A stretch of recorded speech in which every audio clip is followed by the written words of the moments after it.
Pode falar. Continua. Perdão, me ligaram aqui e cortou. Super tranquilo. E nesses últimos 10 anos, nessa última década, cresceu de forma profunda o número de pessoas interessadas em estudar o hebraico bíblico, se tornarem hebraístas, para poder ter um conhecimento mais profundo, coeso do texto original, digamos assim, do Taná.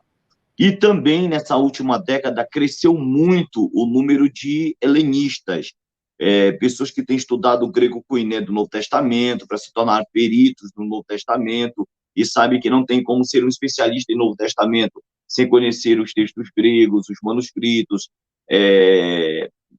a crítica textual, o processo de preservação desse texto, a tradição de manuscrito, aquilo que vem. Então, não tem como uma pessoa ser aí um estudioso em Novo Testamento e não se debruçar sobre essas questões. Então, cresceu muito, e a gente está fazendo essa live aqui só para reforçar a necessidade de se conhecer as línguas originais e o que as línguas originais podem revelar por trás das nossas traduções em português. Muito bem, gente. Eu já quero falar para você que está no chat, professor Rafael Rocha. Deixa eu ver quem está aqui conosco no chat. Aqui no chat nós temos Luiz Vilela, presente, Tatijana, Tibiri. Seja bem-vindo, um grande abraço para você. Olha quem mais aqui, o Hebraico Raiz. Eita, esse aí vai dialogar contigo, hein? Pedro Júnior presente aí. Gente, compartilha essa live aí, tá bom? Que é uma live que a gente fez rapidamente, eu e o professor Rafael Rocha, e aqui a gente vai estar fazendo abordagens bem profundas aqui, textos polêmicos, e eu já quero começar fazendo uma pergunta para o professor Rafael Rocha acerca de um texto. Lucas Rodrigues presente, Yuri Moraes, Kailes, sejam todos bem-vindos, tá, gente? Pega esse link aí, já compartilha nas suas redes sociais e faça perguntas aqui para o professor Rafael Rocha. Olha aí, Reirene Tukiriu, que significa literalmente a paz do Senhor, né? E Celso Ferreira Leite, seja bem-vindo, meus nobres, seja bem-vindo. Boa tarde aí, Celso. Um abração para você. Bem, pastor e professor, né? Você, as duas coisas, você tanto é pastor quanto é professor. Lá no livro de Apocalipse, capítulo de número 1, não sei se você tem como compartilhar a tela, ou se você quiser eu posso compartilhar a minha para você poder fazer a leitura. Eu vou compartilhar o Bibleworks aqui, e a partir disso eu vou te fazer a pergunta, e vamos ver aí como que é um texto polêmico, né? Apocalipse capítulo 1, para você estar comentando. Um aluno meu me fez essa pergunta ontem, e eu achei bem interessante. É claro que esse texto, algumas pessoas podem variar na sua interpretação, mas eu quero apresentar esse texto para o professor Rafael Rocha. Aqui, quero ver sua opinião acerca desse texto, que estou abrindo o Bibleworks, tá, gente? Já vou compartilhar a tela. Mas enquanto o Bibleworks chega, quero pedir a você, faça perguntas aí para esse homem, que esse homem é um erudito, é um estudioso, tá, gente? A vida dele é envolvida com a Bíblia, com a questão da teologia mesmo. Ele não é aquele teólogo que fica deitado na cama e diz, eu sou teólogo. Não, o cara realmente é um teólogo prático mesmo, tá? O cara tem bala na agulha, então não tenha pena dele não. Taca aí o empurrão que ele tem peso para aguentar isso aí. Bem, professor, fique à vontade para começar a falar, enquanto eu abro aqui o Bibleworks, sobre esse texto de Apocalipse capítulo 1, porque na ocasião de Apocalipse capítulo 1, enquanto o Bibleworks abre aqui, você tem o seguinte, Apocalipse quer dizer revelação, Iesu Christu, Ren Edoken autor, Hoteos Deixai, Tois Dulois autor, Ra Deignestai, Entakrei, Kaieksemanen, apostelas de atu angelu, autotodulo, autu ioané. Eu quero que você faça uma observação desse texto, uma interpretação, qualquer coisa aí a gente vai dialogar junto, vamos trocar uma ideia junto, consonantemente, obviamente, né? E vamos ouvir aí o que você tem a falar acerca desse texto, Apocalipse. Se você quiser começar por outro texto também, não, eu vou falar sobre Apocalipse, mas eu quero falar sobre outro texto, tal, né? Fica à vontade. Não, beleza. Você lê o texto grego de Apocalipse 1:1, elabore sua pergunta para que a gente, porventura, possa responder acerca, qual foi que seu aluno abordou lá em sala de aula, o que foi que ele disse, qual foi a pergunta, o questionamento que ele levantou, e aí você vai reproduzir para ele a pergunta, o questionamento, eu vou tentar dar o meu parecer acerca do texto grego de Apocalipse 1:1. Seu áudio está desligado, El. Aí. Obrigado, desculpa. Eu consegui abrir aqui. Pedro Júnior, já pesca a pergunta do Jimmy, tá? O Jimmy parece que fez uma pergunta aí. E deixa eu ver aqui. Aqui nós temos aqui o Bibleworks, vou compartilhar aqui para vocês, espero que dê tudo certo. Aqui nós temos Apocalipse, né? Apocalipse quer dizer revelação de Jesus Cristo. Deixa eu abrir aqui para ver se... Não, esse não. Não é isso que eu quero. Peraí, é esse aqui que eu quero. Apocalipse de Jesus Cristo, o qual deu-lhe. Deus, aqui você tem um verbo infinitivo auristo, né, dexai, que quer dizer aos servos seus, radei, genestai, entekhai. O que acontece, pastor? A pergunta é, o Apocalipse, a revelação no genitivo aqui diz que é de Jesus Cristo, correto? A pergunta, a revelação de Jesus Cristo, o qual deu Deus. Ou seja, Deus aqui está articulado. Deus praticou a ação edoken de dar, no auristo, né? Arction sart auristo, a pontilhar. Então, deu-lhe. Deus deu para Jesus. Essa revelação, ela é uma revelação pertencente a Deus ou ela é pertencente a Jesus Cristo a partir do momento que lhe foi dada, tendo em vista que ele, Jesus, não tem por autonomia ser, quer dizer, ser o autor original da revelação, porque o texto diz que Deus deu e só pode dar algo para alguém quando não se tem em poderio. Então, de acordo com o que é proposto, aqui Deus, ele deu a revelação de Jesus, né?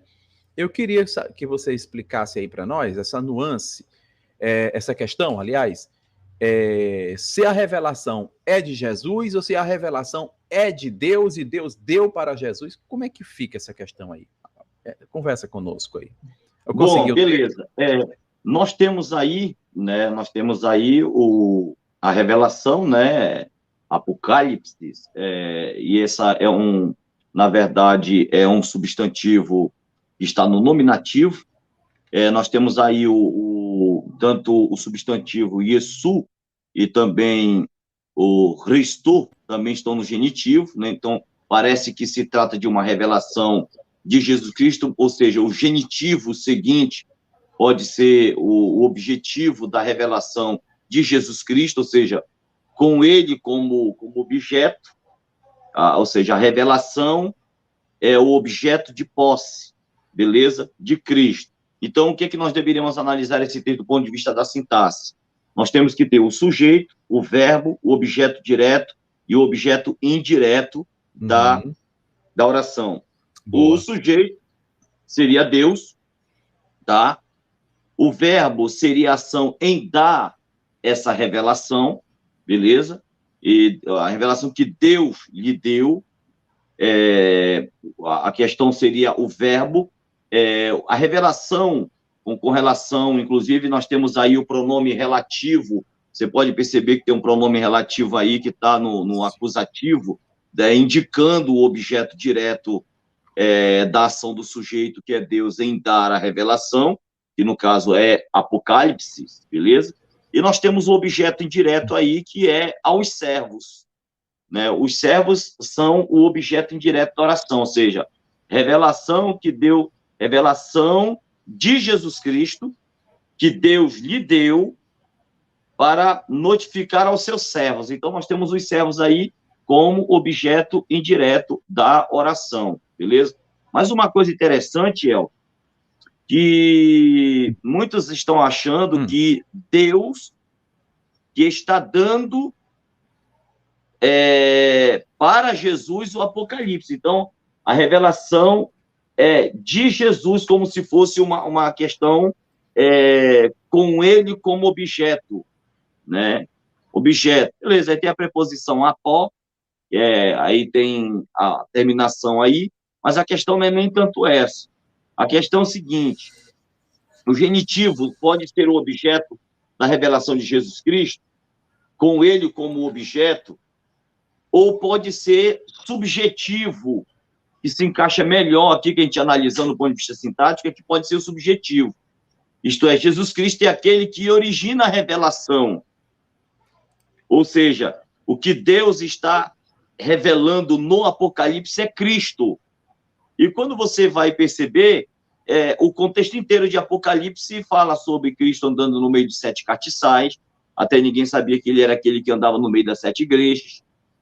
Deus todo o tempo revelando Cristo como aquele que tem o domínio, que tem na mão os 7 anjos das 7 igrejas, como aquele que está vindo para trazer juízo à terra. Então, a revelação do Apocalipse inteiro é Deus revelando Cristo nas questões históricas, nas coisas que foram, nas coisas que são e naquelas que ainda hão de acontecer, ou seja, é Cristo sendo, dentro da perspectiva subjetiva da oração, que se encaixa melhor aqui, segundo alguns especialistas em estudo do grego, e faz de Cristo aquele que origina a revelação, beleza?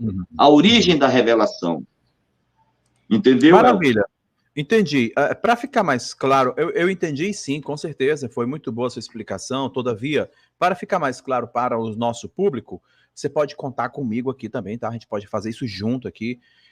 Todavia, gente, o que vai prevalecer é a resposta do professor, não é a minha, tá bom? Ele, que é o meu convidado aqui, ele é o protagonista. Eu vou estar aqui porque nós somos 2 professores. Ele também é professor, eu sou professor, e a gente vai tratar dessa questão aqui juntos. Mas eu quero estar participando com ele nessa questão. Então, professor Rafael, o que é que nós temos aqui, né? Opa, eu estou com 2 Bibleworks abertos. Nós temos Apocalipse. Vamos colocar aqui a tradução, né? Nós temos aqui revelação, né? A priori, nós temos aqui revelação, vou colocar em letras vermelhas, tá? Ou azul ou verde aqui, para ficar diferenciado. Então, aqui eu tenho revelação. Qual ficaria bom aqui, professor? Verdezinha, né? Revelação. Apocalipse.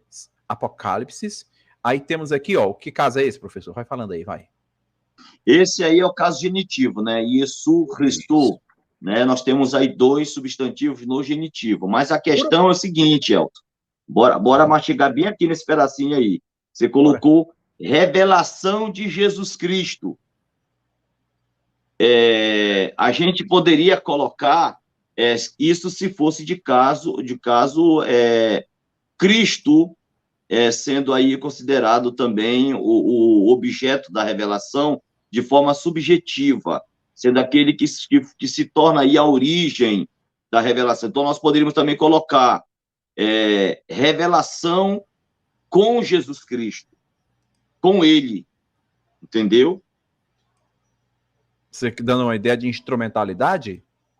E isso, com ele, como objeto, ou pode ser subjetivo, né? Revelação com Jesus Cristo.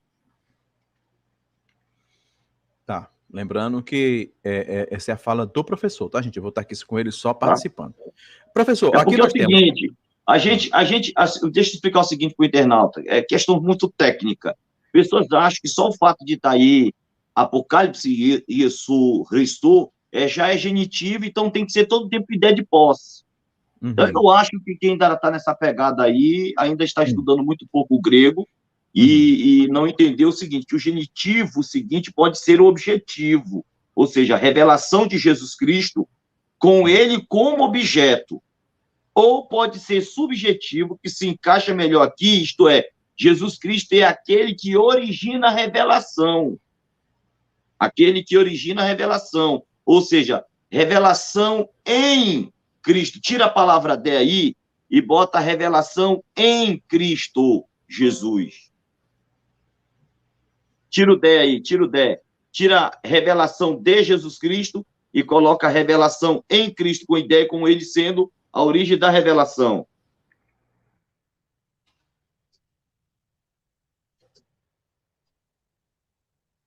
Revelação em Jesus Cristo, né? Em Jesus. E se você acha aí que isso é uma opinião minha, sem fundamento, você procura aí os especialistas que escreveram e produziram chaves linguísticas. Tanto a chave... Aqui, professor, nós poderíamos ter aqui um apocalipse, nós temos um substantivo seguido de um genitivo que está, de um certo modo, caracterizando acerca do apocalipse, ou seja, um tipo de aposição, fazendo uma função apositiva, né? A posição simples, aparentemente. Aqui nós temos realmente, como você muito maravilhosamente disse, rem, que trata-se de um pronome relativo, que vai fazer a tradução de a qual. Perceba que nós temos aqui espírito forte e estilo um verbo, mas não é um verbo, é um pronome relativo, quer dizer, aqui temos um verbo auristo, deu... É um pronome relativo, mas o caso dele é acusativo. Acusativo. Isso. Que ele está acusativo porque ele vai estar ele vai estar dialogando com o contexto com o contexto, né? Vai estar dialogando com o contexto. E esse rem aqui, ele está no caso acusativo. Muito bem. Continuando aqui, para me tentar dar mais fala para o pastor, aqui nós temos o verbo no pretérito, deu. Aqui nós temos um pronome oblíquo, literalmente o pronome oblíquo, deu-lhe, Apocalipse, Jesus Cristo, a qual deu-lhe. Aí, agora aqui, professor, é onde mora a outra questão, né? Nós percebamos que aqui nós temos Deus articulado, ou seja, Deus aqui está articulado, está conceituado, identificado e está fazendo a função de sujeito da oração. É tanto que ele aparentemente faz função de sujeito. Vou até pintar de amarelinho. Se ele faz função de sujeito, ele está praticando uma ação, né? Para mostrar a revelação de sujeito, a qual deu-lhe para revelar, para mostrar, deixaitóis, para mostrar. Aqui nós temos um endereçamento, né, pastor? Professor, nós temos um endereçamento para ao servo seu, ao seu servo. Eu queria que você comentasse, porque, de acordo com a perspectiva das testemunhas de Jeová, o que nós temos aqui, gente? Nós temos um Deus, né? Um Deus no sentido não pejorativo, mas um Deus que eu estou dialogando. Temos Deus que pratica a ação de dar a revelação. Aí eu queria saber, essa revelação que Deus está dando é a revelação dele próprio ou a revelação de Jesus Cristo? Não, essa revelação é Cristo. Cristo é a origem da revelação. Ele está revelando no Apocalipse inteiro Cristo Jesus, nosso Senhor. Veja bem, é bem mais profundo o negócio do que a gente imagina. A gente fica todo o tempo no deu, revelação que Deus deu, revelação que Deus deu. A gente fica nesse negócio, a gente não avança. Se a gente ficar só nisso aí, a gente não avança. Beleza. É aquilo que eu falei. Deus pode ser o objeto. A questão do genitivo ali, junto com o substantivo, na revelação de Jesus Cristo, pode fazer de Cristo Jesus e o objeto direto.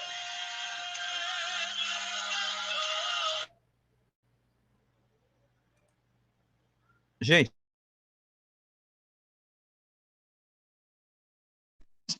Beleza, estou me ligando aqui direto. Então, é o seguinte, Deus deu. Vamos só que veja bem. O professor Rafael Rocha se estabelecer na live, tá? Tá dando para me ouvir? Tá dando para me ouvir, ó? Aqui a revelação de Jesus Cristo, a qual deu-lhe.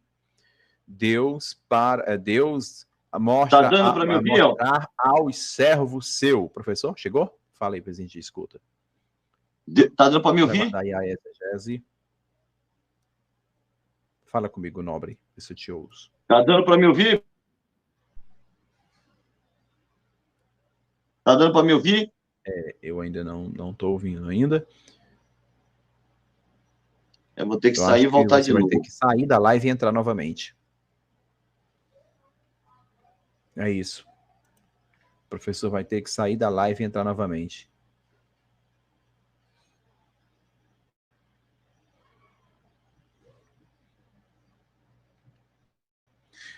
Bem, então é isso, gente.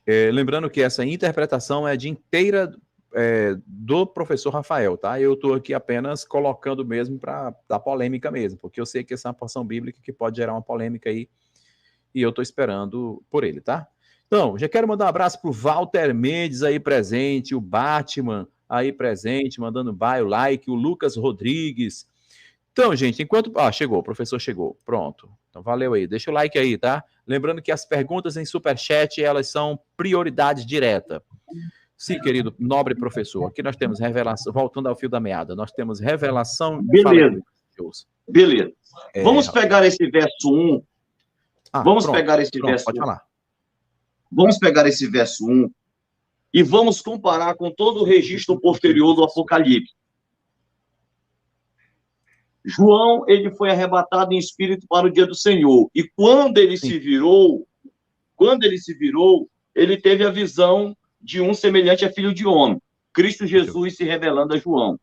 Uhum. Quando Jesus começou a dialogar com João, ele começa a se revelar dizendo: eu sou aquele que anda no meio dos 7 castiçais, no meio dos 7 candeeiros, todo o tempo se revelando. Eu sou aquele que tem na mão as 7 estrelas, ou seja, os 7 anjos das 7 igrejas. Todo o tempo Cristo se revelando como a origem da revelação inteira, até o capítulo 3. A partir do capítulo 4, uns desdobramentos proféticos acerca da vinda de Cristo, o que deve acontecer com os 4 cavaleiros do Apocalipse, dando designações históricas. E no término do capítulo 4, nós temos aí a questão da vinda de Cristo. Aí, quando a gente percebe no capítulo 5, nós vamos ver aí as almas debaixo do altar, clamando, e ele dizendo... Então, veja, então, todo o tempo, o Apocalipse inteiro, você vai entender isso melhor. Por exemplo, estou com uma Bíblia aqui em português, eu vou ler aqui, português mesmo, direto. Só para você entender. As 22 ocorrências do Apocalipse é a revelação que Jesus deu, é a revelação que disse: olha, eu, Jesus, enviei meu anjo para vos testificar estas coisas, igrejas. Eu sou... Cadê? Deixa eu ver aqui. Eu enviei meu anjo para vos testificar estas coisas, igrejas. Eu sou a raiz da geração de Davi, a brilhante estrela da manhã. Então, eu enviei o meu anjo para notificar. Ou seja, Cristo é a origem da revelação inteira do Apocalipse. Então, a questão do genitivo aí não pode ser só revelação de Jesus Cristo, né? A qual Deus lhe deu. Essa questão do Deus lhe deu aí, ela deve ser analisada o seguinte: quem é o objeto direto que está recebendo a revelação? São os servos do Senhor, beleza? Tois do Lois, isso. Beleza. Só que aí a gente tem que analisar o seguinte: a questão do verbo aí, ele também pode ser mostrar, tá?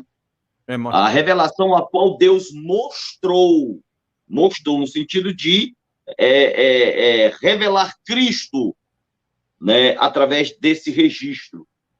Então, a questão do daí, segundo o léxico de William Karen Taylor, não é só uma questão de dar, mas é uma questão de revelar mesmo, mostrar, entendeu, El? Sim. Edoken, deu, verbo auristo, ativo, indicativo, na terceira pessoa do singular, né? Ele deu, ou ele mostrou, ele revelou Cristo. Então, aí, mais uma ênfase ainda nesse verbo, entendeu? Ele revelou Cristo. É por isso que Cristo aí não recebeu de Deus a revelação. O próprio Cristo é a revelação que Deus expôs para a igreja, entendeu? O Elton está com o fone ligado.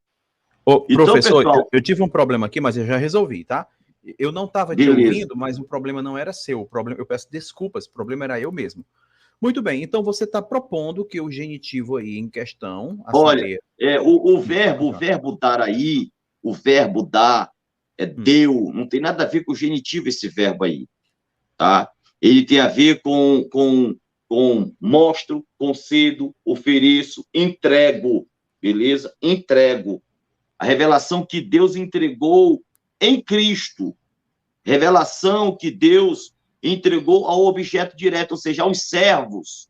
que revelava Cristo. O objeto indireto aí da oração são os servos que receberam de Deus Cristo como a revelação da igreja. Entendeu? Ou tá confuso, El? Você tá dando para você entender? Beleza. Eu tô com dificuldade de ouvir, mas não é você. O problema é o problema técnico que aconteceu aqui no meu retorno, mas tô te ouvindo agora. Só tem uma maneira de lhe ouvir. Beleza. Olha, muito bem, professor. Então você está propondo, lembrando, professor, que eu não estou aqui para discordar do Nobre, tá? Eu estou assim nesse mesmo nível de tete, mas só para levar ao esclarecimento aquilo que o amado está dizendo, tá?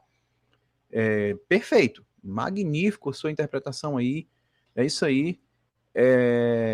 Pode continuar, pode ficar à vontade. Eu só vou mesmo, se você só ler mesmo. Apocalipse e Essurristu, quer dizer Apocalipse, quer dizer revelação. Até então, esse termo revelação é como se ele tivesse necessitado de um esclarecimento. Então, quando você fala Essurristu, quer dizer o que é de Jesus Cristo, a revelação de Jesus Cristo, logo você tem o genitivo aí trazendo um esclarecimento, aí uma luz, um aclaramento para o apocalipse. Quer dizer que esse genitivo, dentro desse aspecto, cumpre uma função reveladora, como se fosse um tipo de predicado, como se fosse um tipo de aposição. Então, ele está revelando de quem é que é a apocalipse, revelação de Jesus Cristo, né? Aí você tem a qual deu-lhe. Aí, quem que deu? A pergunta que nós fazemos para o verbo, quem que deu-lhe? Aí temos Rotheos, porque Rotheos está articulado, né? Qual Deus deu, então Deus cumpriu a ação de Deus, de dar, né? Deus deu. Aí temos aqui Deixai, esse Deixai, esse Deus deu, como é que tu entende, El? Esse Deus deu para mostrar, né? Mostrar que você tem Deus mostrar, literalmente, Deus mostrar tois doulos, quer dizer, para mostrar aos servos seu, ao tu, né? Que é literalmente essa porção aqui. Aqui nós temos Deus, aqui temos um verbo no infinitivo, né? Que eu vou até pintar de vermelho os verbos. Olha como é interessante essa questão do mostrar. É por isso que eu estou falando, esse deu aí, a gente fica aqui todo tempo negócio de genitivo de posse. Deu, beleza, não tem nada a ver com isso. Até porque verbo ali não tem nada a ver com o genitivo, tá? Deus concedeu, Deus lhe deu no sentido de conceder, de sentido de demonstrar. Aí, ou seja, para mostrar ao seu servo, para mostrar, essa palavra deixai, no grego, ele tem a ver com apontar. É porque a gente não pode pegar só uma definição dessa palavra. Quando a gente pega as outras definições do termo, a gente entendeu, ou seja, Deus, ele apontou Cristo. Cristo é a revelação. Você entendeu? A revelação em Cristo, que tendo origem em Cristo, a qual Deus apontou, para assim dizer, aos seus servos. Então, Deus revelou aos seus servos Cristo como a revelação inteira do Apocalipse e os desdobramentos que o Apocalipse profeticamente apresenta a Cristo do início ao fim. Do início ao fim. Inclusive, Apocalipse 22 termina. E o Espírito e a noiva dizem, vem. Vem quem? Cristo. Então, você pega as 22 ocorrências do Apocalipse, você percebe que, de fato, o Apocalipse é a revelação inteira de Cristo Jesus. Não é uma questão de posse. Porque Deus deu, porque os testemunhos de Jeová é que defende esse negócio aí, viu? Tá vendo? Que Jesus e Deus não é a mesma coisa. Tu tá vendo que Deus é maior do que Jesus, mesmo Cristo sendo glorificado? Tá entendendo? Porque foi Deus que deu para Jesus. Olha como Jesus é pequeno. Olha como Jesus é um lascado na vida. Ele teve que receber de Deus a revelação, porque ele não tem capacidade, mesmo no corpo glorificado, de poder nem entregar uma revelação para aqueles que dizem servir-lhe.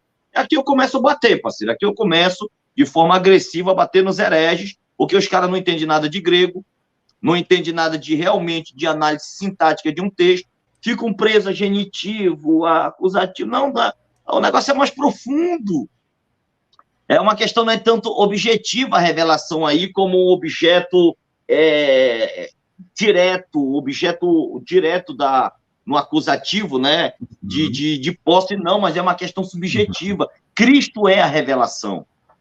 Cristo é a revelação e que Deus apontou para os seus servos através do registro do Apocalipse. A questão de Deus para mostrar, que Deus lhe deu para mostrar aos seus servos, é apontar Cristo. Pode pegar aí a definição do léxico da palavra deixai, e você vai ver que é no sentido de mostrar, no sentido de apontar. Apontar quem? A revelação, Uhum.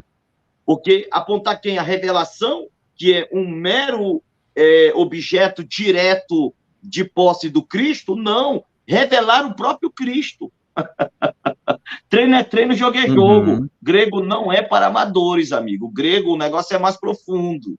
Entendeu? Grego é muito mais profundo. Esse capítulozinho não tem nada ninguém que possezinho, não. Deus estava revelando Cristo no registro do Apocalipse. Deus estava apontando Cristo para os servos no registro do Apocalipse, que precisavam ter a revelação profética dos acontecimentos proféticos históricos acerca da vida de Cristo. Então, os servos descansavam o coração. O Apocalipse é um instrumento inteiro de consolo. É uma profecia, a profecia é edificar a igreja, consolar a igreja e exortar e encorajar a igreja. A palavra exortação também, para quem não sabe, não é esculhambação, né? A gente vê pregador do reteté, ele sobe em cima do altar e começa a esculhambar o povo. E disse, olha, eu esculhambei o povo, eu exortei. Irmão, exortação na Bíblia não é Uhum. esculhambação, é encorajamento. Então, a profecia tem que ter Exatamente. encorajamento da igreja Encorajamento. acerca do possível martírio ou da tribulação que a igreja sofreria, porque a igreja está dentro do período tribulacional registrado pelo Apocalipse. A igreja precisaria ser encorajada a encarar a grande tribulação. A igreja precisaria ser consolada de que Cristo estaria preservando a igreja no período tribulacional, beleza? Inclusive, eu vejo tanta pessoa ler Apocalipse 3:10, o ectes horas, se esquece do teresso, né, amigo? Teresso ectes horas, porque é ali que conota a ação de preservar, de guardar, não é de tirar, não. O verbo de Apocalipse 3:10 de Uhum. teresso ali não tem nada a ver com eu vou arrebatar a igreja, é preservar a igreja, é guardar a igreja, é proteger a igreja no Uhum. período tribulacional, porque a grande tribulação desencadeada pelo anticristo contra a igreja, e Cristo derrama o cálice da ira, né, os 7 cálices da ira do Cordeiro sobre a besta, aqueles que se deixaram marcar, e é uma coisa, outra coisa, outra coisa. Então, o registro do Apocalipse inteiro. Então, o pessoal não entende ainda essas questões, né? É profundo, cara. Não adianta pegar, o isso é genitivo, o Cristo é genitivo, então o substantivo Apocalipse do genitivo, é de posse do isso. Não, vai acabar com isso aí. Esse grego aí tá lá embaixo, ó. Eu estou Ah, trazendo a galera para uma dimensão maior, né? Do ponto de vista. maravilha, E gente. Maravilha. procure linguistas lá, e vocês vão entender que essa questão é muito interessante, muito bacana. Muito top, muito top. Rapaz, Gente, a gente não saiu bem, de Apocalipse 1, não acredito. A gente não está saiu. E praticamente. eu te confessar que eu ainda queria destrinchar um pouco mais esse negócio. Olha que coisa boa, rapaz, né? Mas enfim, professor, vamos, para a gente não ficar preso, a gente pode fazer uma live outro momento para tratar dessa questão de Apocalipse 1, mas eu estou percebendo que você está querendo ir para escatologia, e logo, rapaz, você fala, eu gosto muito de escatologia. Então, Não é questão escatológica, é porque o livro do Apocalipse, ele é um livro profético, e sim, sim. todo o seu teor, ele é triplo. Ele é histórico, as coisas que foram, ele Uhum, era por dado momento presente histórico que João estava entregando às 7 igrejas a menor uhum, revelação, as coisas que uhum. são e as coisas que depois dessa haveriam de acontecer. Então, é um livro que tem a ver não só com questões escatológicas, mas questões históricas para aquele dado momento histórico de João. Então, é um livro de tripla aplicabilidade Uhum. teológica, por assim dizer. que o João Pedro. Tem pessoas pedindo para entrar aí, rapaz. Bem, não sei se o professor vai querer que eu libere o link aí para você entrar. Se você entrar, só tem 2 minutos para perguntar. Ele aqui tem um tempo ilimitado, tá? Aí eu vou ver com ele aqui depois. Então, Exatamente, Cristo Cristo é é a a própria própria revelação. revelação, assim como a Bíblia diz que Cristo é a própria vida, assim como Cristo é a própria palavra. Beleza. Parabéns aí ao João Pedro Tolares, né? Parabéns, é Torales. isso. Também me engano Pronto, às vezes. isso. Parabéns, Muito é bem, isso aí. senhores. Então é isso aí. Professor, a gente pode, se você quiser, liberar o link aqui para fazerem perguntas. Eles entram, perguntam e eles não só terão 2 minutos para fazerem Sim. perguntas. Quem vai ter tempo ilimitado é você, que é o protagonista da live, né? Se você quiser, eu posso fazer isso. Posso estar E eu vou liberando o ser link. sincero, eu tenho poucos minutos na live que eu tenho que buscar os meus meninos na escola, mas aí estourado até 5 horas dá. É verdade. É verdade, o professor já havia me falado isso, tá, gente? Eu quero lembrar que quando o professor for sair, a gente vai encerrar a live, tá? Não tem sentido continuar a live dele sem ele, tá? À noite, Beleza. quem sabe a gente não faz outra, né? Então aí está o link para você entrar, tá bom? Para você entrar, fazer pergunta. Obviamente que nesse campo dinâmico de interpretação, eu e o próprio professor Rafael Rocha, nós podemos interpretar por um ângulo diferente, mas talvez o objetivo venha a ser sempre o mesmo, né?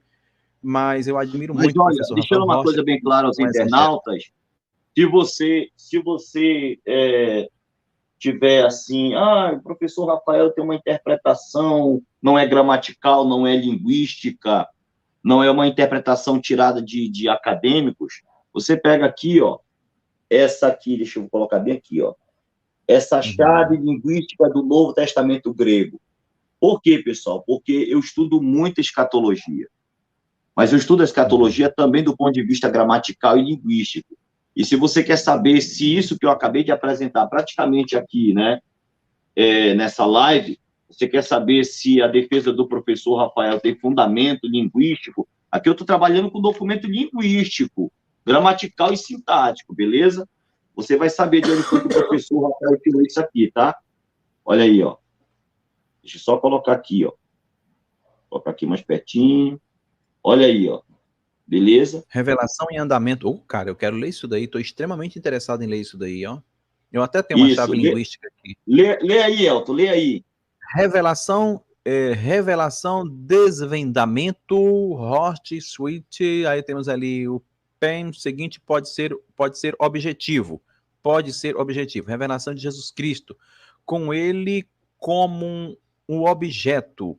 Ou pode ser um subjetivo que se encaixa melhor aqui. Isto é, o isto é, né? O isto é que é um termo utilizado pelo Daniel. Bem, Jesus Cristo é aquele que origina a revelação.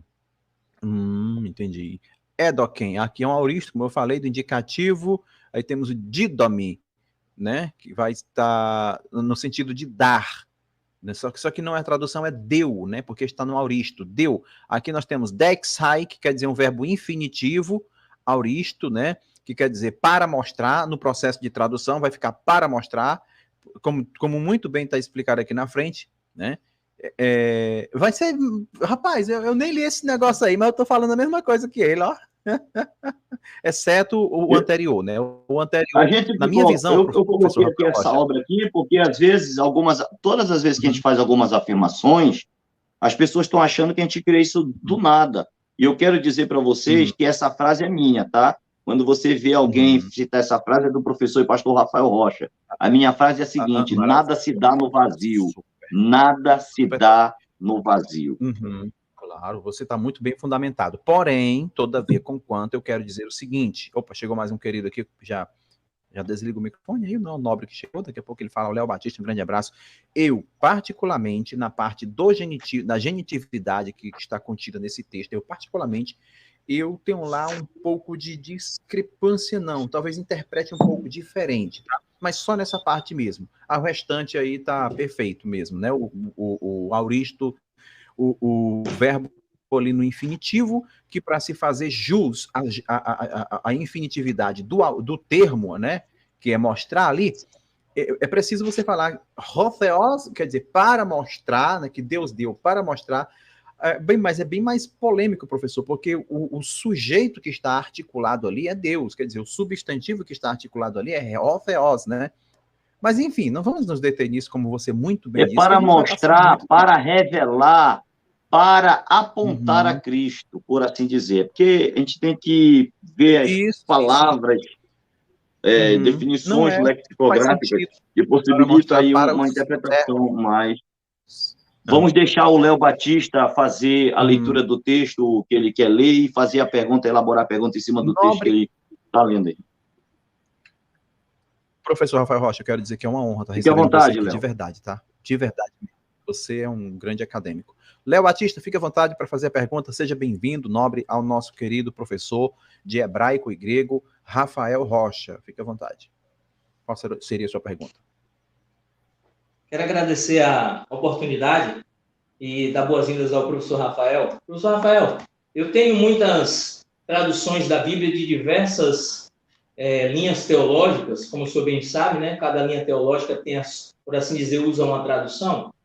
E em todas elas, esse texto de Apocalipse, capítulo 1, versículo 1, diz, inclusive essa agora de Jerusalém, que é uma tradução católica, ela diz, revelação de Jesus Cristo, que Deus lhe deu para que mostrasse aos seus servos.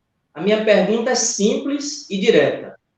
Quer dizer, então, com esse novo entendimento que o senhor passou para nós aí, até dizendo que nos colocando numa dimensão nova ou superior, isso quer dizer que todas as outras traduções das Escrituras estão agora erradas ou desatualizadas? Essa é a minha pergunta, com todo respeito. Não, Léo. Todas as traduções. Deixa eu explicar uma coisa muito legal. Parabéns também pela sua pergunta, muito interessante. Muito interessante a pergunta do Léo Batista. Deixa eu explicar uma coisa. Todas as traduções que existem, e são muitas e não são poucas as traduções que existem, são possibilidades sintáticas possíveis, tá? São possibilidades sintáticas possíveis. Ou seja, você pegou a Bíblia de Jerusalém, beleza. Ela traduziu o Apocalipse 1:1 dessa forma, uma possibilidade sintática possível. Se você pegar a Almeida Revista Atualizada, outra possibilidade sintática. Se você pegar a NTLH, a NVI, a NVT, a Almeida do século XXI, todas elas apresentam, do ponto de vista gramatical e sintático, possibilidades sintáticas possíveis. Por exemplo, até o Atafona aqui, que é testemunha de Jeová. Por exemplo, o que tiver, por exemplo, da tradução do Novo Reino, que do ponto de vista sintático, gramatical, que eu vou discordar, eu discordo da Almeida Revista Corrigida, da Almeida Revista Atualizada, que são textos clássicos usados hoje pela Igreja Evangélica Brasileira, eu discordo, quanto mais eu posso discordar. Mas naquilo que, por exemplo, a tradução do Novo Mundo acertou, por exemplo, como disse lá, e a justiça do homem para Deus é como pano de menstruação, que é o que está aqui, eu tenho aqui, ó.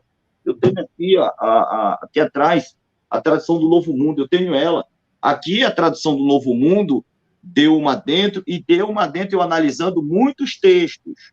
Eu estou analisando muitos textos. Então, quer dizer, eu não posso chegar aqui só porque os testemunhas de Jeová deram uma vacilada em João 1:1 e colocaram lá, no princípio era a palavra, e a palavra estava com Deus, e a palavra era um Deus.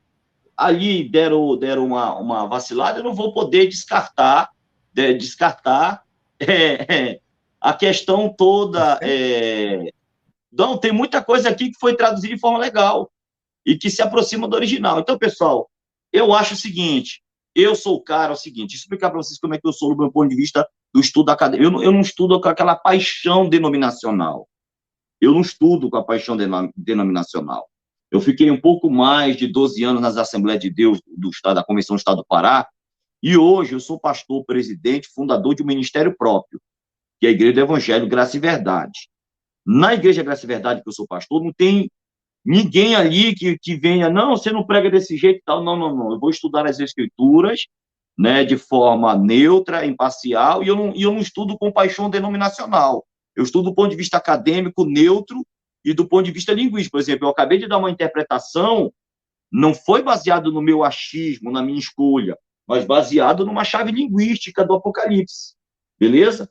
Agora, claro, eu apresentei uma possibilidade sintática. Aí o Léo Batista leu a Bíblia de Jerusalém e eu vou dizer que, por ter ali substantivos e genitivos, fazendo com que o Apocalipse seja de Jesus Cristo, a qual Deus lhe deu, e dizer que também não há possibilidade de se traduzir assim, cara, eu acho que seria uma infantilidade para mim, como linguista bíblico, como estudioso de hebraico e de grego, dizer que não há possibilidade sintática possível. Sim, mas o que eu quis trazer foi uma profundidade bem maior do que meras definições morfológicas podem dar numa básica tradução que se possa fazer. Né? Por exemplo, revelação em Cristo, a qual Deus apontou. Você pode pegar todas as palavras gregas que eu estou citando aqui, que são possibilidades, no original, né?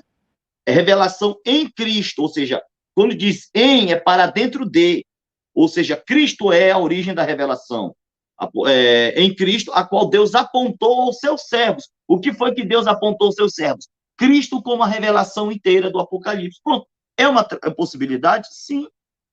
Pode falar, Léo. Me ouvindo? Tá corta, onde está desligado, Léo? Opa, maravilha. Não, pode ficar à vontade, que eu estou fazendo reconexões aqui no YouTube, mas está super tranquilo. Não, está desligado muito de boa. Então, está desligado ainda? Oi, Som, vocês estão me ouvindo? Sim. Professor Rafael, existe alguma tradução bíblica que o senhor conheça que dê essa interpretação que o senhor passou para nós?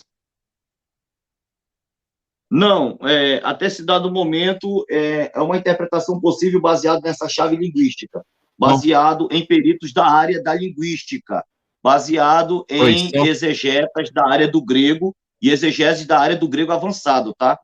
E tem muitas traduções, por exemplo, vou te dar um exemplo, Léo.